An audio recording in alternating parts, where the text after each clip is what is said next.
안녕하세요. 오랜만에 인사드립니다. 제가 오늘 갑상선 역형성암의 전조 증상에 대해서 한번 얘기를 해보려고 합니다. 갑상선 역형성암 환자는 전조 증상이 뭐가 있을까? 갑상선암 환자랑 똑같을지 아니면 다를지 한번 여러분들이 한번 재밌게 들어주셨으면 재밌게? 저 같은 경우에는 갑상선암이 얘네들의 이제 위치가 사람의 이제 목에 있잖아요. 아무래도 목에 있으니까 얘네는 이제 발견하기가 아무래도 다른 장기에 비해서는 쉬운 편인 것 같아요.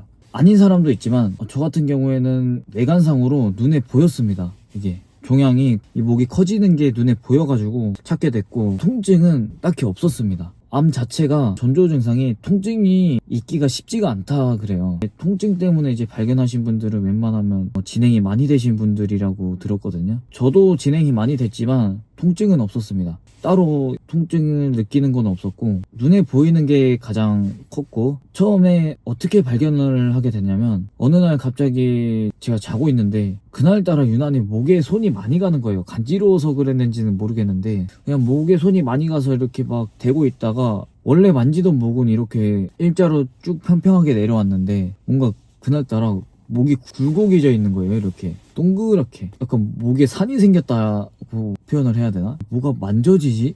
하는 그런 느낌이 들었어요. 자면서 이렇게 계속 이렇게 만져보니까 모양이 약간 탁구공 같은 거예요. 탁구공만한 이런 크기의 약간 물체가 몸 안에서 이렇게 만져지니까 이게 뭐지? 하면서 바로 엄마한테 제가 가서 물어봤죠. 엄마, 나 이거 지금 이사 가냐고, 목에 뭐가 만져진다 하니까 엄마가 딱 보고 나서 이거 병원 가야 될 것 같은데 하시는 거예요. 이거 병원 가야 되나? 막 이러면서, 그때 제가 거울을 봤을 때 그때 딱 알겠더라고요. 아, 이게 목에 뭐가 있다. 목에 딱 뭐가 있는 것 같은 그런 모양이에요. 목이. 고민을 굉장히 많이 했어요. 이거 병원을 가야 되나 말아야 되나 이런 고민을 했는데 바보 같은 고민이었어요. 그때 당시에 저희 상황이 군입대를 기다리고 있던 상황이었어요. 입대가 일주일 남았는데 이거를 입대 전에 이제 병원을 가냐 아니면은 그냥 병원 안 가고 그냥 입대를 하냐, 이 고민을 했었는데 엄마가 이거는 무조건 가야 된다 해야 돼가지고 이제 초음파를 볼 수 있는 동네 병원으로 갑니다. 제가 거기서 이제 초음파를 봤는데 선생님께서 놀라신 거예요. 놀라시면서 이제 저한테 하시는 말씀이, 제가 살면서 이렇게 큰 종양은 처음 본다고. 그래가지고 그때도 선생님이 이게 악성 종양인지 양성 종양인지는 알 수 없다 라고는 말씀해 주셨어요. 근데 아마 선생님도 저한테는 그냥 악성 종양인 거를 아셨음에도 불구하고 저한테 그냥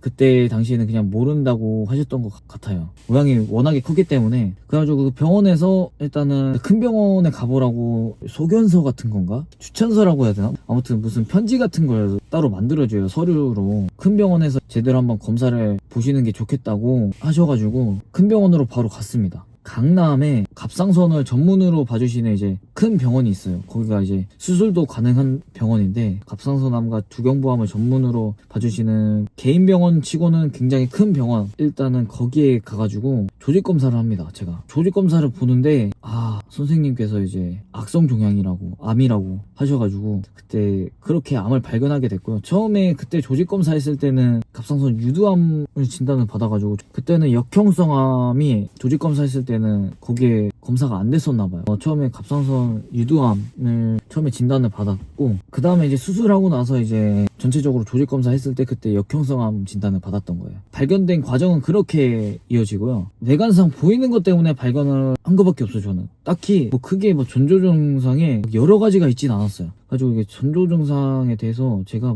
저는 이런 특이한 특징이 있었습니다 라고 말할 수 있는 게 하나가 있긴 한데, 이거는 약간 좀 억지스러운 느낌이라 이건 여러분들이 한번 들어보시고 한번 판단해 주세요. 제가 굉장히 신기했던 경험을 했었는데, 여러분들 자고 일어나면 가위 같은 거 많이 눌리시나요? 저는 진짜 엄청 많이 눌렸었거든요. 가위를 고등학생 때부터 제가 가위 눌리는 거를 진짜 달고 살았어요. 근데 이게 가위가 언제 눌리냐면, 저 같은 경우에는 밤에 자고 일어날 때는 가위가 안 걸려요. 근데 낮에 낮잠 잘 때, 고등학생 때는 제가 공부를 안 해가지고 수업 시간에 낮잠 같은 거 많이 잤거든요. 근데 그때 낮잠 자고 일어나면 몸이 안 움직이는 거예요. 가위 눌리는 게 딱 그렇잖아. 몸 안 움직이고 정신만 살아있고 그런 상태잖아요. 근데 그게 진단받기 전까지 계속 제 인생에서 가위는 항상 달고 살았어요. 낮잠을 자고 일어나면 항상 가위는 눌려 있었던 상태였어요. 제 몸이. 피곤하지 않아도 피곤해도 가위를 항상 눌렸었던 것 같아요. 낮잠만 자면. 뭐 이게 가위 눌리는 게 전조 증상이랑 무슨 상관이야 하실 수 있을 텐데, 여기서 제가 경험했던 이 가위 눌림의 증상은 다른 분들은 어떠실지 또 모르겠지만, 저는 가위 눌리면 몸이 안 움직이고 숨이 안 쉬어집니다. 그래서 가위 눌렸을 때 어떻게 몸이 깨냐면,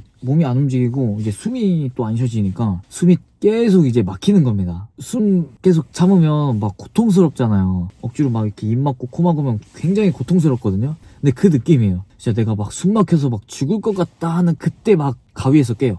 저는 근데 다른 분들도 다 이렇게 가위를 늘리는 줄 알았어요. 근데 다른 분들 얘기 들어보니까 자기는 그냥 몸만 안 움직인다, 뭐 숨은 잘 쉬어진다 이러시는 분들도 있고. 그래가지고 그때 내가 혹시 막 종양이 몸에 있어서, 하필이면 목에 있어가지고 종양이, 그래서 내가 가위 눌렸을 때 숨이 안 쉬어졌던 건가? 그런 생각이 들더라고요. 아니면 내 몸이 이걸 빨리 병원에 가라고 알려주는 그런 신호였던 건가? 그런 생각이 또 들기도 하고 해가지고, 그래서 이거를 제가 왜 전조 증상에 갖다 붙였냐, 제가 이 종양을 제거를 하고 수술이 다 끝나고 나서는 가위를 눌려본 적이 한 번도 없습니다. 지금까지. 그러니까 수술하기 전에는 고등학생 때부터 항상 가위 눌리는 게 제 루틴이었는데, 수술하고 나서는 낮잠을 자도 가위를 눌려본 적이 한 번도 없어요. 이게 어쩌면 내 몸에, 하필이면 목에 종양이 있어가지고 내가 가위 눌렸을 때마다 항상 숨이 막혔구나 라는 생각을 또 하게 됐습니다. 근데 이게 가위 눌리는 게 생각보다 무서워요. 눈은 떠있고 정신은 멀쩡한데 이제 몸이 안 움직이고 숨이 막히는 거죠. 이게 얼마나 진짜 낮잠 잘 때마다 진짜 고통스럽습니다, 진짜. 야, 그러면 너는 왜 낮잠을 왜 이렇게 계속 자냐 하실 수도 있는데, 이게 사람이 수면력이라는 게 참기가 쉽지가 않더라고요. 그래서 저는 일단 애초에 잠이 많은 성격이라 그랬고, 제가 뭐 전조 증상은 얘기할 게 딱 이거밖에 없어요, 저는. 근데 저 같은 경우에는 이런 증상이 있었다라고 말씀을 드리고 싶었어요. 아무튼 제 전조 증상은 딱 이렇게 얘기를 하면 될 것 같아요. 전조 증상을 통해서 이제 아마 종양을 찾았고, 그 다음에 이제 수술을 했으니, 수술에 대한 에피소드도 또 많거든요. 다음 영상은 또 이제 제가 수술 관련해서 이렇게 한번 이야기를 한번 해보도록 하겠습니다. 여기까지 마치고, 지금 화면을 보시는 것 같이 지금 저녁 6시 반에 이제 지금 촬영을 하고 있기 때문에 이제 늦은 시간에 짬내서 이렇게 한번 얘기를 해봤습니다. 아무튼 다음 영상도 좋은 정보로 찾아뵙도록 하겠습니다. 감사합니다. 영상 봐주셔서 감사합니다.